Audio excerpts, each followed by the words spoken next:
Hello guys, myself Gulab Thomre and welcome to the channel Edion Tips. बघा आज आपण युकॅरियोटिक sale हा chapter म्हणजे हा टॉपिक स्टार्ट करत आहोत.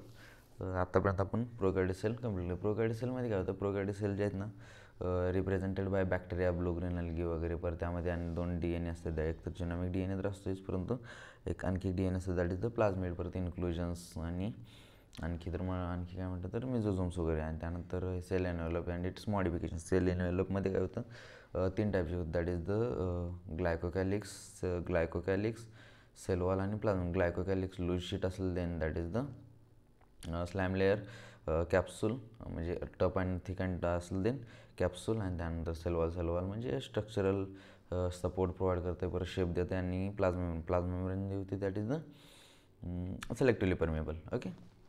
त्यानंतर आणखी होतं त्यामध्ये क्रोमॅटोफोर्स कशामध्ये प्रेझेंट असतात, दॅट इज द ह्याच्यावरती प्रेझेंट असतात, काय म्हणलेलं सायनोबॅक्टेरियामध्ये प्रेझेंट असतात. आणि त्यानंतर मेझोझोममध्ये ट्युबुल्स व्हेसायकल्स वगैरे प्रेझेंट होते. लॅमिना, येस, आणखी एक म्हणजे ट्युबुल्स व्हेसायकल्स आणि लॅमिना.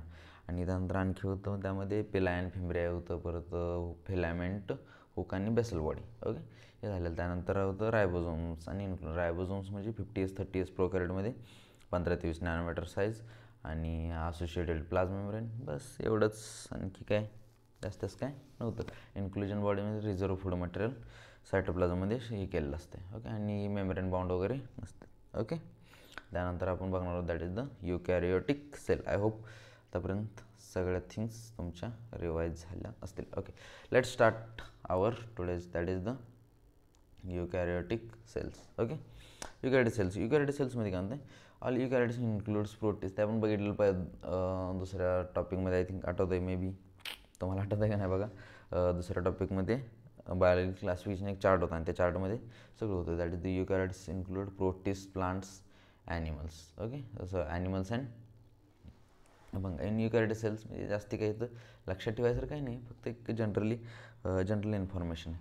काय एक्सटेन्सिव्ह कंपार्टमेंटलायझेशन ऑफ सायटोप्लाझम, परत through the presence of membrane bound. ह्यामध्ये मेम्ब्रेन बाउंड ऑर्गॅनलीज असतात. येस. आणि eukaryotic cells possess an organized nucleus. Yes, obviously with a nuclear envelope. Okay, well defined nucleus present असते ह्यामध्ये. Well nucleus. Okay, well defined nucleus is present. Okay, and addition eukaryotic cells have variety of complex locomotor and cytoskeletal structures. Their genetic material is organized into chromosomes. ह्यामध्ये काय असते, chromosome. Just एक overview म्हणजे just लक्षात ठेवायचं जास्त एवढं काही नाही. क्वेश्चन पडण्यासारखं काहीच नाही. Okay, all eukaryotic cells are not identical. Plant and animal cells are different as former possess cell walls, plastids and green and large central vacuole which is absent in animal cells. On the other hand, animal cells have centrioles which absent in most plant cells. म्हणजे ह्याच्यामध्ये काय असते,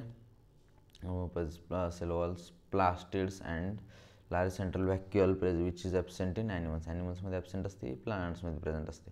आणि ॲनिमल्समध्ये centrioles present असते, प्लांटमध्ये absent असते. बस एवढं लक्षात ठेवा, जास्ती काय ह्यात नाही. आता म्हणजे जनरल इन्फॉर्मेशन आहे जी म्हणजे सगळ्यालाच माहिती असते, एवढं काय ह्यात क्वेश्चन पडण्यासारखं काही नाही. ओके, आता आपण बघूया. हां, इथून क्वेश्चन पडू शकतात. नाव cell membrane. Okay,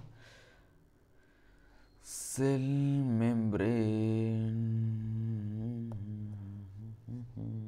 yes, cell membrane. Yes, आता सेल मेम्ब्रेन बघा म्हणते. या अगोदर detailed structure of the membrane was studied only after the advent of the electron microscope. Yes, म्हणजे डिटेल्ड स्ट्रक्चर 1950 नंतर जर मायक्रोस्कोप जशा डेव्हलप झाल्या वगैरे त्याच्यानंतर मग डिटेल स्ट्रक्चर वगैरे आहेत. Meanwhile chemical studies on cell membrane especially human म्हणजे ह्युमन RBCवरती केमिकल स्टडीज केले. Enabled scientist did is possible. म्हणजे अगोदर त्यांनी काय केलं, म्हणजे तेव्हा काय हे वगैरे प्रेझेंट नव्हते ना, सो तेव्हा त्यांनी एक chemical studies on cell membrane that is human RBCवरती काही स्टडी केला. आणि त्याच्यानुसार मग काय पॉसिबल स्ट्रक्चर्स आहे प्लाझ्मा मेम्ब्रेनचं जे काही पॉसिबल म्हणजे सेल मेम्ब्रेनचं काही जे पॉसिबल स्ट्रक्चर असेल ते एक ड्रॉ केलं. ते आपण इथं बघणार.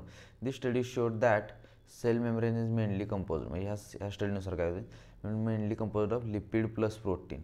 ओके, मग या स्टडीनुसार लिपिड प्लस प्रोटीनपासून बनलेलं असते. म्हणजे तेव्हाचे सायंटिस्ट किती हुशार असतील विचार करा की त्यांच्याकडं म्हणजे एक मायक्रोस्कोप नव्हती ना, काही अवेलेबल नव्हतं. जस्ट म्हणजे केमिकल स्टडीज करून तेवढ्याहून त्यांनी काय सांगितलं की लिपिड आणि प्रोटीनपासून बनलेलं असतं. The major lipids are phospholipids. Lipid कसे असतात?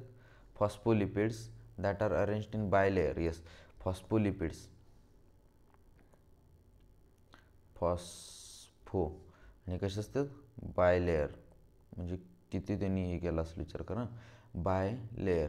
Also the lipids are arranged within the membrane with the polar head towards the outer side and phobia म्हणजे भीत आहे. सो फोबिया म्हणजे लक्षात ठेवायचं की काय सपोज हे तर कसं लक्षात ठेवायचं माहिती आहे का? फोबिक म्हणजे टेल कशी असते? टेल म्हणजे सपोज शेपटीला कायम कोण ना कोण मारतं. सो एवढं लक्षात ठेवायचं की टुवर्ड्स द इनर पार्ट. मग शेपटीला कायम कोण ना कोण, म्हणजे आता सपोज पाली काय होतं, शेपटी सारखी कट होत असते. सो पाल काय करणार? शेपटात एकदम आत ठेवणार. म्हणजे शेपटी कायम भीतीत असते की बाबा मला कोण मारलं काय. त्यामुळं कायम शेपटी hydrophobic tail towards the inner part. Okay, म्हणजे इथं कन्फ्युजन नसते. हायड्रोफोबिक टेल कसं असणार? बाहेर असणार का आउट. मग सगळं लक्षात आहे की शेपूट टेल म्हणजे काय? शेपूट काय असणार? कायम भीती असते, कोण ना कोण मारतं आहे किंवा काय बी करू शकतो. सो शेपटीच आत ठेवायची, that is the inner part. Okay, hydrophobic tail आणि hydrophilic polar head outside. Okay, polar head कुठं असणार? आउट. ओके, आणि hydrophobic tail that is the inner part. Okay, inner part.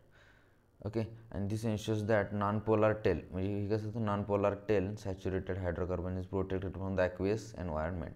In addition to phospholipids there is cholesterol सुद्धा present असते. बस. Okay, latter biochemical investigation, म्हणजे त्यानंतर मग हे वगैरे आलं. त्यानंतर समज clearly revealed that cell membrane also possess proteins and carbohydrates. म्हणजे त्यानंतर समज प्रोटीन म्हणजे हे तर असतेच, पण त्यासोबत काय असते? Protein plus carbohydrate. Okay, protein plus carbohydrate. The ratio of protein and lipid varies considerable in different cell types. म्हणजे सपोज ह्युमन बिंगमध्ये जर बघितलं, ह्युमन बिंग्समध्ये मेम्ब्रेन ऑफ एरिथ्रोसाइट म्हणजे RBC. Okay, erythrocyte has proximally 52% ह्युमनमध्ये किती असते? 52% काय असते? प्रोटीन. ओके, 52% प्रोटीन आणि 40% काय असते? लिपिड. ओके, हे इम्पॉर्टंट आहे. हे प्रोटीन. आता हे लक्षात कसं ठेवायचं? आपल्याला जास्ती काय पाहिजे असते? आपण काय म्हणजे सगळे म्हणजे डाएट वगैरे करते सगळ्याला काय असते? प्रोटीन पाहिजे असते. म्हणजे जास्ती काय पाहिजे असते? प्रोटीन. सो जास्ती काय असते? प्रोटीन. आणि कमी काय असते? लिपिड. म्हणजे सगळ्याला कोणाला फॅट वगैरे नको असते. सो लिपिड म्हणजे जाड कोणाला नको असते, पण प्रोटीन असं धष्टपुष्ट सगळ्याला पाहिजे असतं. सो 52% काय ना प्रोटीन आणि 40% काय असणार? Lipid. Bus. Depending on is of extraction membrane protein can be classified. Protein जे असतात ना, दोन टाईप, एक इंटेग्रल आणि पेरिफेरल म्हणजे जस्ट वरती प्रेझेंट असणार. जसं की हे सपोज हे आता हे प्रेझेंट आहे जस्ट वरती, म्हणजे आज सपोज ही हे असे प्रेझेंट असतात. काय हे पेरिफेरल म्हणजे वरचे जस्ट साईडला प्रेझेंट असतात, आणि असे प्रेझेंट असतात काय पूर्ण इंटेग्रल. ओके, इंटेग्रल पार्शियली और टोटली ब्युरिड इन द सेल. म्हणजे टोटली आत ब्युरिड असतात ना, दॅट इज द इंटेग्रल. आणि सरफेसवरती प्रेझेंट असतात, that is the peripheral. Okay, clear. Okay, काय होतं हेच काही नाही, जास्त इम्पॉर्टंट नाही. सेल मेम्ब्रेनमध्ये अगोदर काय मायक्रोस्कोप वगैरे नव्हतं, मग तेव्हा सायंटिस्टने काय केलं, केमिकल स्टडीज वगैरे त्याच्यावरून एक सांगितलं की बाबा सेल मेम्ब्रेन जे असतं ना, दॅट इज द ह्याच्यापासून प्रोटीन प्लस लिपिडपासून बनलेलं असतं. आणि ह्यातलं लिपिड कसं असते? फॉस्फोलिपिड असते. ओके, आणि ते कसं बाहेर लेअरमध्ये अरेंज झालेलं असतं. आणि ह्याचं पोलार हेड जो असतो ना, पोलार हेड आहे ते आउटसाईड, म्हणजे पोलार म्हणजे outside, that is the hydrophilic. म्हणजे पाण्याला कशालाच भेट नाही, मी कशाला भेट नाही, दॅट इज द बाहेर असणार. मग शेपटी कशी असते? शेपटी म्हणजे भीती, पाण्याला कशाला पण भीती. So that is the inner पार्टला असणार. ओके, आणि त्यानंतर मग लॅटर सगळं हे काय म्हणतात मायक्रोस्कोप वगैरे आल्या, सगळं झाल्यानंतर तेव्हा प्रोटीन आणि कार्बोहायड्रेटपासून पण बनलेलं असते सांगितलं. ओके. आणि त्यानंतर ह्युमन जर एरिथ्रोसाईट बघितलं त्यावर ते 52% प्रोटीन आणि 40% लिपिड असतं. आणि प्रोटीन कसं असते, एकतर एज ऑफ एक्सटेंट म्हणजे एक पार्शियल किंवा पेरिफेरल. ओके. इंटेग्रल किंवा पेरिफेरल. इंटेग्रल म्हणजे पूर्ण आत हे असणं आणि पेरिफेरल म्हणजे जस्ट वरती काय म्हणतात सरफेसवरती प्रेझेंट असते. Okay. Everything clear? Okay, let's move forward.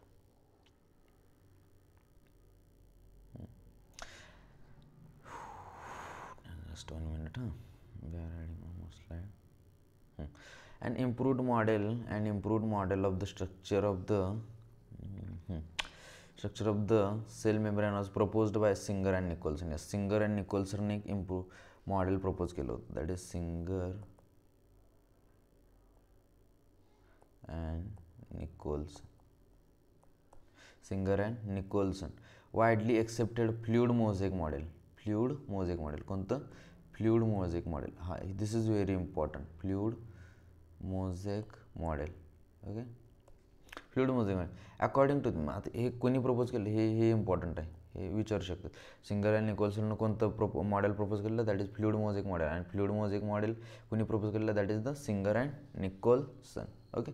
According to this quasi fluid nature of the lipid enables lateral movement of the proteins. Okay. Within the overall bilayer. म्हणजे सपोज असं बायलेअर हे असते ना, म्हणजे सपोज हे नदीसारखं जर असं वाहिलं तर प्रोटीनसुद्धा काय होणार? Quasi fluid nature of the lipid enables lateral movement. मग हे पण प्रोटीनसुद्धा आता हे नदी सपोज लिपिड जर असं व्हायला तर हे ऑब्वियसली प्रोटीन ह्यासोबतच जाणार. दॅट इज द म्हणजे हे थोडंसं हे असतं विस्कसारखं. मग हे असं नदीसारखं जर व्हायलं मग ह्यासोबतच प्रोटीन हे होणार. Okay. Quasi fluid nature of the lipid enables lateral movement of the protein within the overall bilayer. This ability to move within the membrane is measured at its fluid. म्हणजे क्वासी फ्लड नेचर कशाचं? लिपिडचं जे quasi fluid nature असते ना हे ते कशाला? प्रोटीनला lateral movement करते. ओके. आय होप आज समजलं असेल, कारण ह्या सेंटेन्सचं बऱ्याचदा मिनिंग कळत नाही, म्हणजे आज जस्ट पाठ करून जातात. क्वासी म्हणजे असं जर नदीसारखं जर असं व्हायला ना, हे बायलेअरमध्ये प्रोटीन असणं सपोज तर हे जर असं चाललं तर ऑब्वियसली ह्याच्यासोबतच मुवमेंट करणार ना. ऑब्वियसली आता इकडून नदी अशी चालली तर ह्यात जर असं दगड वगैरे काय जरी टाकलं हे असंच मुवमेंट करणार ना. सो ह्यात जे प्रोटीन असतं ना हे असं मुवमेंट करतं. Okay. Lateral movement. Okay, done. Let's move forward. Okay. The fluid nature of the membrane is also important from the point of view of function like cell growth. He intercellular junction ही असते काय तर नाही.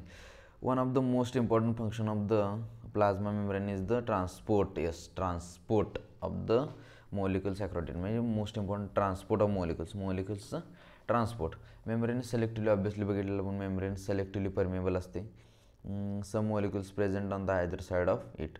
Many molecules can move briefly across the म्हणजे सहज easily काही molecules असतात ना एकदम इझिली पास आउट होतात without any requirement of energy. And this is called passive transport. म्हणजे पॅसिव्ह आणि ॲक्टिव्ह. ओके.